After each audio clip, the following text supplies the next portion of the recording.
sou Viviane Soares, professora de História e vou conduzir a sua aula de hoje. O nosso assunto é a respeito dos embates políticos em volta da construção das monarquias nacionais, ou melhor dizendo, do Estado Nacional.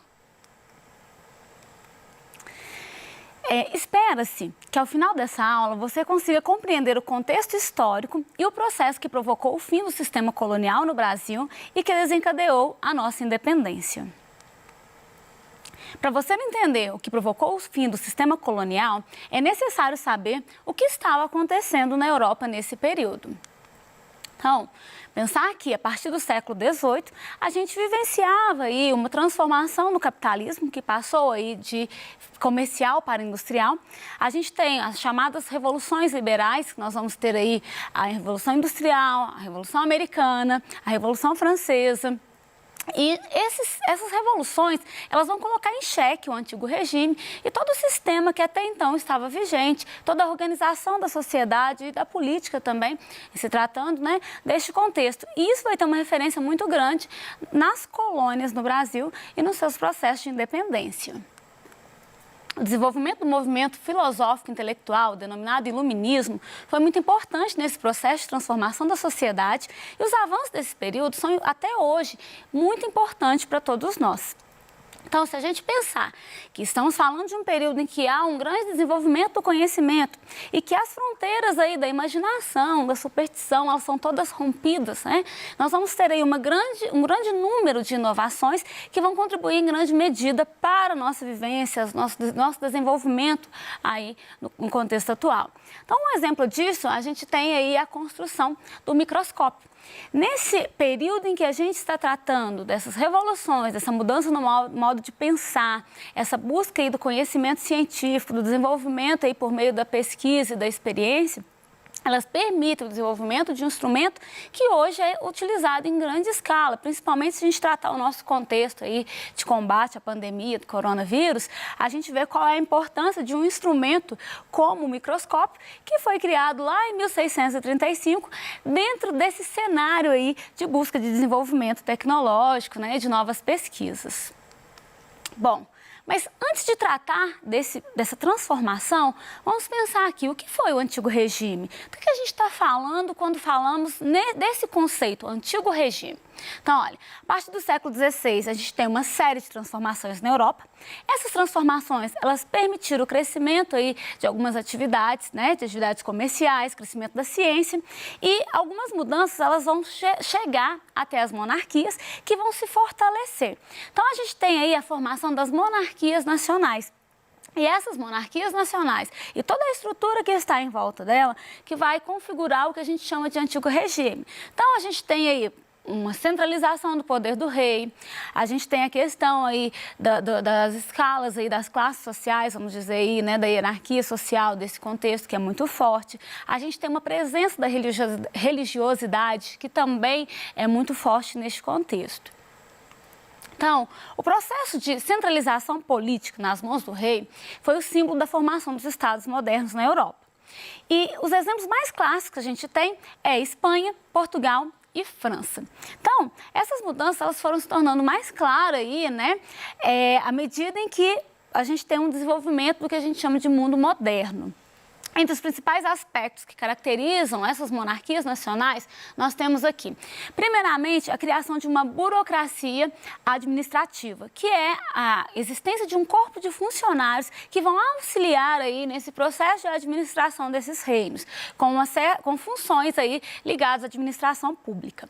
Nós temos também a criação de leis e justiças unificadas. Isso é muito importante. Se a gente pensar num período anterior às monarquias nacionais, em que a gente tinha uma autonomia nas regiões, vamos pensar lá, voltar um pouco no período da Idade Média, do feudalismo, por exemplo, acontecia muito de uma região, de um feudo, né, uma propriedade aí, ela ter um tipo de lei, um sistema de moeda, de peso, medida, né, e ao passo que você chegava em outra região, você não tinha mais aquele mesmo sistema. Então, a unificação é muito importante nesse sentido de fortalecer o Estado. Então, você precisa aí de leis que que sejam unificadas, você precisa de uma justiça que seja também aí a mesma para aquela região, mas a gente também vai bater nessas outras questões, que vai ser aí o desenvolvimento, então, de um sistema de peso, de medida, o estabelecimento de moedas, isso aí progressivamente, né?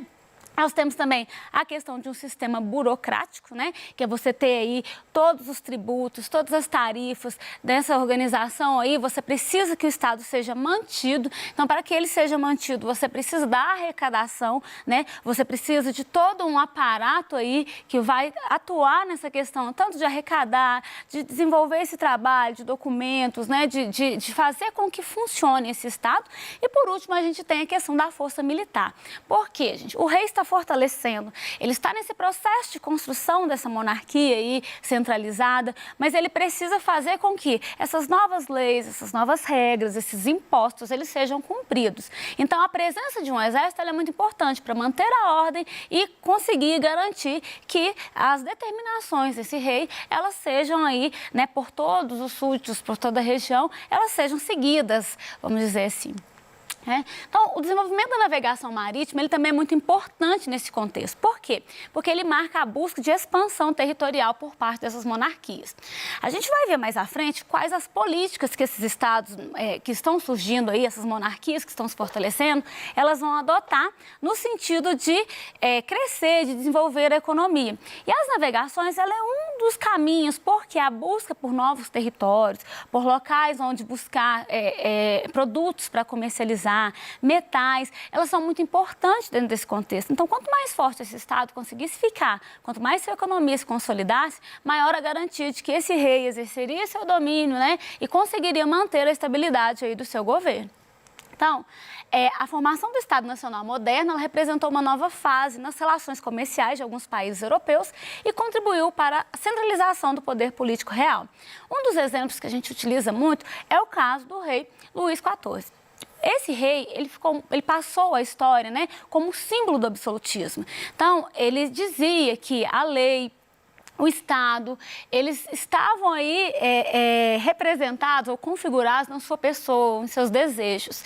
Então, a forma como ele se colocava, né, entender que a vontade do Estado podia se confundir com a sua própria vontade, isso marca muito aí como característica de governo absolutista, principalmente o rei Luís XIV, que foi intitulado de Rei Sol. Era um rei que buscava tanto colocar esse poder, né, colocar aí essa questão do rei absolutista no seu maior potencial, vamos dizer assim, que até mesmo nos seus modos de vestir, né, no seu calçado, sua aparência, ela era diferenciada justamente no sentido de dar às pessoas a ideia de diferenciação, como se a figura do rei fosse muito especial. Então, era um rei que usava perucas, ele usava roupas que, aos nossos olhos, né, ou até os olhos de quem vivenciava, elas eram diferentes, usava salto, justamente dando aquela ideia de que ele seria mais alto que as outras pessoas. Então, a gente tem toda uma construção que é aí, né, administrativa, que é burocrática, mas a gente também tem toda uma construção que é de uma representatividade, né, ou melhor, uma representação em torno da figura de um rei absolutista. Algumas características do antigo regime. Então, primeiramente, com relação à sociedade, a gente tem uma desigualdade social que é muito grande, né? A sociedade ela vai ficar dividida entre aqueles que possuem privilégios, que não possuem. Os que possuem estão relacionados aí à nobreza, né? Família nobre e o alto clero. E os que não possuem privilégios são os trabalhadores, são os camponeses, né? Trabalhadores urbanos e os burgueses, que vão aí crescer, né? Nesse mesmo período. O absolutismo monárquico é quando a gente tem o poder absoluto do rei. Então, a gente tem os súditos que não possuem direitos políticos e o rei que possui aí grandes poderes. A gente costuma dizer que o rei, nesse cenário aí dessas monarquias, ele possui o poder absoluto. Mas a gente tem que tomar muito cuidado, que dizer que o poder dele é absoluto não é o mesmo que dizer que é um poder ilimitado. Por quê? Um rei, ele tinha um certo limite à sua atuação que está relacionado aos costumes de uma sociedade. Então, por mais que ele sabia do controle que ele podia exercer, ele também sabia que não podia ferir os costumes, aquilo que fazia parte, né, do moral aí, né, de uma população. O iluminismo, nesse período em que a gente está tratando, ele vai se desenvolver também, né? como uma forma de pensamento, como uma maneira aí de buscar um esclarecimento para a população. Então, o movimento intelectual, ele surge aí no século XVIII na Europa, né? Ele defendia o uso da razão e por isso a palavra iluminismo, que é uma referência à luz, né? Contra aquilo que eles viam como as trevas, que seria aí a superstição, a ignorância, a falta de conhecimento, né? Então, seria aí iluminar o que até então era visualizado, né? Era visto aí como trevas. Algumas questões importantes para a gente em se tratar do iluminismo.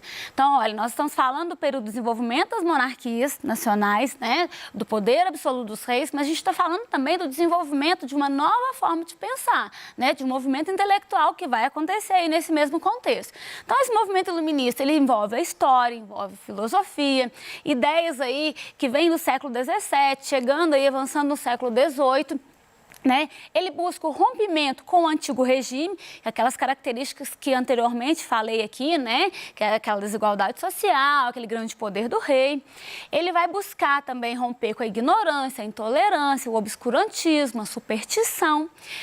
Por outro lado, ele vai ver o mundo regido pelas leis naturais. Então, é aí que a gente pensa no método científico, a questão de observação, de hipóteses, experimentação, até se chegar a uma conclusão, né? A gente tem aquela questão da crença na razão humana, pensar o conhecimento como o condutor aí e que vai permitir que a gente consiga o progresso, né, da humanidade, o esclarecimento, liberdade de pensamento e o otimismo.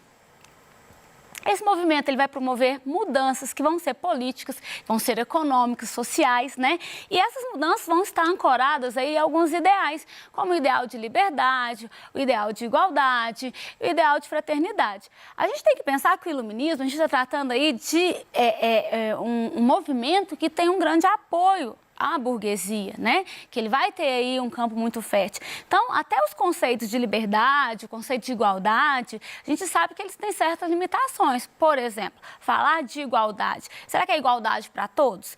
Isso fica muito claro para a gente no decorrer do estudo que é uma liberdade, mas é uma liberdade para a burguesia que está ali, né, compondo um terceiro estado, com relação aos privilegiados. Então, são conceitos limitados, né? A questão da igualdade também. Eles defendiam uma igualdade, mas uma igualdade civil. Essa igualdade não era uma igualdade econômica. Então, assim, tem umas limitações, mas a gente sabe que esses princípios, liberdade, igualdade, eles vão aí guiar o pensamento iluminista e vai contribuir muito para o desenvolvimento do pensamento liberal. Então, o iluminismo defendia, para a gente dar uma sintetizada aí, né? A liberdade econômica, ou seja, sem intervenção do Estado na economia, o antropocentrismo, ou seja, o avanço da ciência sobre a razão, né? A crença no homem, aí, o avanço da ciência e da razão, né? Falei sobre. O predomínio da burguesia e os seus ideais. Então, as ideias liberais que são aí trazidas pelo iluminismo, né? A gente tem que pensar que essas ideias liberais que vão crescer a partir daí são parte aí de uma ideologia que é burguesa, é um pensamento burguês. Então, só para a gente reforçar, a gente está tratando da burguesia, que é aquela classe que vai se desenvolver, que vai crescer, são aqueles homens de negócio, comerciantes, banqueiros, quer dizer, eles possuem o poder econômico, né? À medida em que o comércio se desenvolve, eles crescem economicamente, mas eles não possuem privilégios, poderes políticos, por exemplo. Então, quando a gente fala do pensamento liberal, ideologia burguesa, né, proveniente desse contexto do iluminismo, nós estamos falando justamente do desenvolvimento de um movimento que relaciona-se muito intimamente com os interesses de uma classe que é a classe dos burgueses, tá? Então, as ideias liberais do iluminismo, elas se disseminaram rapidamente, né? E como elas se disseminaram, elas deixam aí um modelo a ser seguido, né? Algo racionalmente falando, né, importante pensar assim, a humanidade está caminhando para a modernização, né, para o desenvolvimento aí, isso preocupa muito os reis. Então, logo, os reis começam a se aproximar desses iluministas. É aí que surge a expressão déspotas esclarecidos, que são reis, que são autoritários, né, e o déspota, a gente está falando aí desse autoritarismo desses reis, eles permanecem com suas características, mas eles se aproximam dos iluministas. Então, há relatos de vários reis que trocaram cartas com filósofos iluministas, que tentaram se aproximar. o que a gente compreende é que essa aproximação, ela não significou, né, em grande medida, que esses reis compreenderam a importância do desenvolvimento intelectual, do uso da razão. Ela significou que esses reis, não é que eles apoiassem isso tudo, mas eles entendiam que se eles dissessem próximos, se eles dissessem, né, se eles se aproximassem, dava uma ideia de que não estariam contra aquele movimento todo. Mas isso não se sustenta, fica muito claro que os reis, na verdade, eles estão buscando só fortalecer o seu poder. E o poder do rei absolutista, como ele era, né, ele não anda junto com o iluminismo, com a forma que o iluminismo defende, né, para falando assim, uma política de um Estado, vamos dizer. Então, aqui a gente traz algumas características de alguns filósofos, uma vez que não há como falar de todos eles, mas alguns filósofos que são importantes para a gente pensar aí nesse movimento iluminista, né? Que são progressistas, vêm com essa ideia de progresso, são esclarecidos, eles criticam a igreja e o clero, não é que eles não acreditavam em Deus, mas eles criticavam aquele grande poder que era exercido pela igreja e os privilégios que eram obtidos pelo clero, né? Eles defendiam a liberdade de expressão. Então, a gente tem aqui Voltaire, que é um dos pensadores muito importantes nesse contexto, ao defender, dentre outras coisas, a liberdade de pensamento, de expressão, né? É o filósofo que ficou conhecido, inclusive, por tudo que ele fez, mas hoje trata-se muito a respeito do ele dizer, do respeitar o outro, né? Ele vai falar que posso não concordar com nada que tu dizes, mas defenderei até a morte seu direito de dizer. Ao tratar isso, ele está dizendo exatamente dessa possibilidade de expressar, né, dessa maior liberdade de se envolver, vamos dizer, até mesmo nas questões aí do momento, de você poder ter um posicionamento político ali que não devia ser exatamente aquele que era defendido pelos reis, aquilo que os reis acreditavam que tinha que ser o certo, né? A gente tem também Rousseau, que é um pensador que vai criticar aí o absolutismo, né, que vai defender a democracia. A gente tem aí o Montesquieu, que é o pensador em que os seus escritos, os seus estudos, eles contribuem aí para o desenvolvimento da teoria dos três poderes, que é aquela ideia da divisão do poder, né, entre executivo, legislativo e judiciário, mas mais ainda aquela ideia de que é necessário ter uma limitação, né, um poder limitando outro poder, para que a gente não tivesse a concentração de todos os poderes na mão de um só e, consequentemente, um abuso desse poder.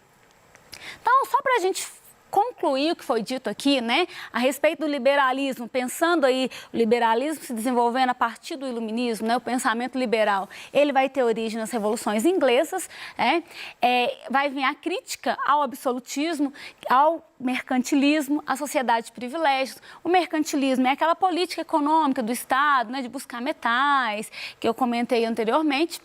A gente citou aqui alguns nomes importantes, né, do movimento aí, como Montesquieu, Rousseau, Voltaire.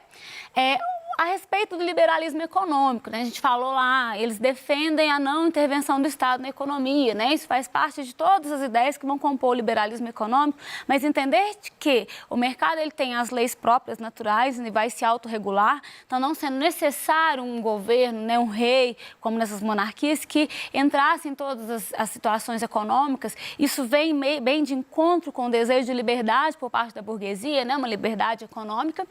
E, como consequência, a gente tem uma série de revoluções, como a Revolução Industrial, independência dos Estados Unidos, a gente tem a Revolução Francesa, independência da América e outras revoluções, né?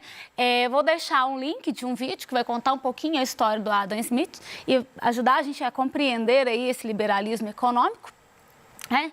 E a gente fechando, então, 3 princípios básicos do liberalismo: universalidade, tudo para todos, individualidade, né, pensando no direito individual, e autonomia, né, pensando nessa independência aí. Alguns ideais como igualdade, fraternidade e liberdade, e a ideia de que o povo é soberano, né, então, e que ele tem aí, né, uma liberdade de atuar e ir contra a opressão até então. Por dentro do assunto, tem uma questão aqui, o que foi o iluminismo? Como resposta, nós temos as possibilidades. Letra A, o iluminismo foi um acontecimento histórico da Idade Média que desenvolveu os conceitos sobre a razão e racionalismo. B, foi um amontoado de ideias sem explicação em que predominava o uso da razão. C, o iluminismo foi um conjunto de ideias desenvolvidas na Europa, sobretudo na França, que defendia o racionalismo como valor essencial da sociedade. E D, foi um conjunto de ideias desenvolvido na Ásia, sobretudo no Japão, que defendia o racionalismo como valor essencial da sociedade. Então, letra C, conjunto de ideias desenvolvidas na Europa que defendia o racionalismo como valor essencial aí para a sociedade.